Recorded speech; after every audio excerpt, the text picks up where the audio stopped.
Hello everybody. तो आज हम क्लास 10th का एक फिक्शन द लेटर ये पढ़ने वाले हैं।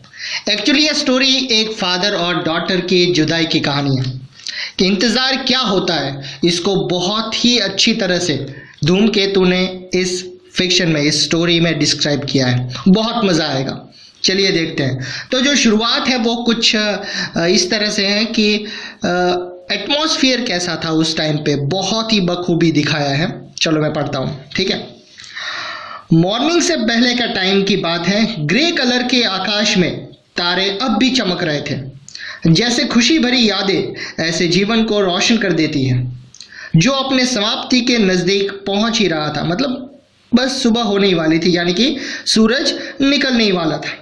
एक बूढ़ा आदमी शहर में से चला जा रहा था।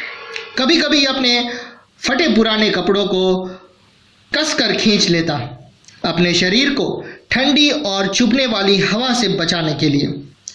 कुछ घरों में से आटा पीसने वाली चक्कियों की आवाज़ आ रही थी, घर घर ऐसे आती है, वैसे आवाज़ें आ रही थी। और औरतों की मीठी मीठी आवाज़ें जो काम करने के दौरान कुछ गा रही थी, ऐसा लग रहा था। और ये आवाज़ें उसकी सुनसान रास्तों पर, उसी सुनसान रास्तों पर चलते रहने में मदद कर रही थी। किसी कुत्ते के कभी कभी भौंकने की आवाज़, अपने काम पर सुबह सुबह जा रहे किसी कामकाजी आदमी के पैरों के दूर से आ रहे आवाज़, या अपने जागने के टाइम से पहले जब नींद टूट जाती है ऐसे किसी बर्ड की तीखी आवाज़ से पूरा शहर मौत जैसी खामोशी से लिपटा हुआ था। ज़्यादातर लोग अभी भी नींद की बाहों में लिपटे हुए थे। ऐसी नींद जो विंटर सीजन की कड़ाके की ठंड की वजह से ज़्यादा गहरी हो रही थी, क्योंकि फैलाने के लिए नींद का उपयोग करने लगी थी, जिसे एक झूठा दोस्त अपने चुने हुए शिकार को प्यार भरी मुस्कुराहट के साथ शांत कर देता है। वैसे बूढ़ा आदमी जो कभी कभी कांपने लगता, लेकिन जो पक्का निश्चय बनाए हुए आगे बढ़ रहा था, थके हुए कदमों के साथ चलता गया और एंड में वो शहर के गेट से बाहर एक सीधी रोड पर पहुंच गया। इसके साथ साथ अब वो थोड़ी धीमी स्पीड से चलने लगा, अपने आप को अपनी पुरानी छड़ी का सहारा देता हुआ। नेक्स्ट है, सड़क की एक किनारे के साथ साथ ट्रीज की एक रो, एक लाइन थी। दूसरे किनारे के साथ साथ पब्लिक गार्डन था।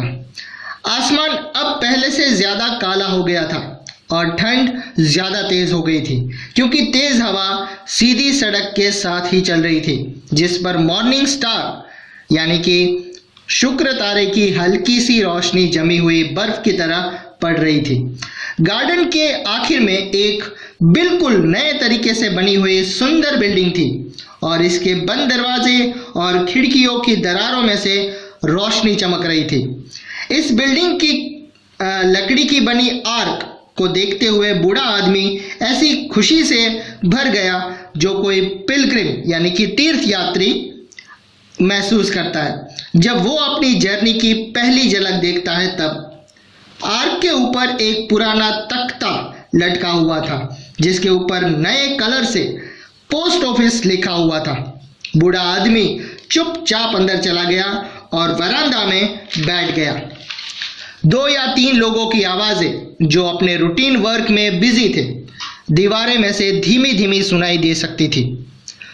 पुलिस सुपरिटेंडेंट, एक आवाज़ ने तीखी आवाज़ में कहा। बूढ़ा आदमी इस आवाज़ पर चौंक उठा, लेकिन फिर से वेट करने के लिए शांत हो गया। अगर वो विश्वास और प्यार ना होता जिसकी सुखद गर्मी उसे मिलती रहती थी, तो वो इतनी कड़ी सर्दी में वो सहन नहीं कर सकता था, वो मर जाता। अंदर से एक एक करके अनेक नाम, कई सारे नामों की आवाज़ें आती रही, जैसे पोस्ट ऑफिस में वो लेटर्स बाइफरकेट करते हैं वैसे।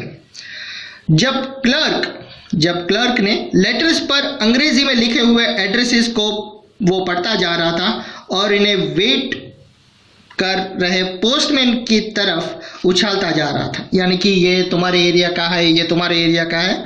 वैसे लॉन्ग प्रैक्टिस की वजह से उसने टाइटल्स को पढ़ने में बड़ी स्पीड हासिल कर रखी थी। कमिश्नर, सुपरिटेंडेंट, दीवान साहब, लाइब्रेरियन लेटर्स को ऐसे ही उछाल के फेंकने लगा। इस प्रोसीजर के बीच में ही एक मजाक भरी आवाज अंदर से आई, कोचमैन अली। बूढ़ा आदमी उठकर खड़ा हो गया, शुक्रिया करने के लिए अपनी आंखें ऊपर आकाश की तरफ उठाई और आगे बढ़ते हुए अपने हाथ दरवाजे की तरफ उठाए। गोकुल भाई, हाँ कौन है? आपने कोचमैन अली का नाम पुकारा था या नहीं? मैं यहाँ हूँ, मैं अपना लेटर लेने के लिए आया हूँ। ये एक पागल आदमी है सर, जो हर रोज यहाँ ऐसे लेटर लेने के लिए आ जाया करता है और सबको परेशान करता है। जो कभी आते ही नहीं है उसके लेटर्स। क्लर्क ने पोस्ट मास्टर को कहा, उसके सुपरिटेंडेंट, उसके पोस्ट मास्टर को कहा।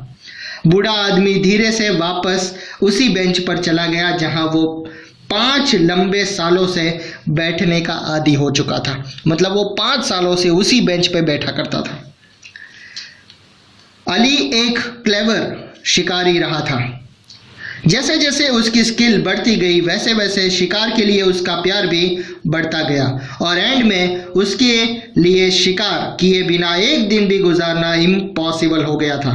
जिस तरह अफीम यानी कि ओपियम खाने वाले किसी व्यक्ति के लिए अपनी डेली खुराक को छोड़ना इम्पॉसिबल होता है, वैसे ही जब अली किसी मिट्टी के रंग जैसे तीतर यानी कि एक बर्ड को देख लेता जो दूसरी आंखों को लगभग गायब हो जाता, तो लोग कहा करते कि ये बेचारा अब तो गया। उसकी शार्प आईज जमीन के साथ सिमट कर बैठे हुए खरगोश को भी देख लेती थी। जब कुत्ते भी पीली भूरी झाड़ियों में चालाकी से छिपकर बैठे क्रीचर यानी कि जीव को देखने में फेल रहते, उसके कानों पर अली की नजर पड़ जाती और दूसरे ही मोमेंट पर यह मरा पड़ा होता था। इसके आगे वो अक्सर अपने मछुआरे दोस्तों के साथ बाहर जाया करता था।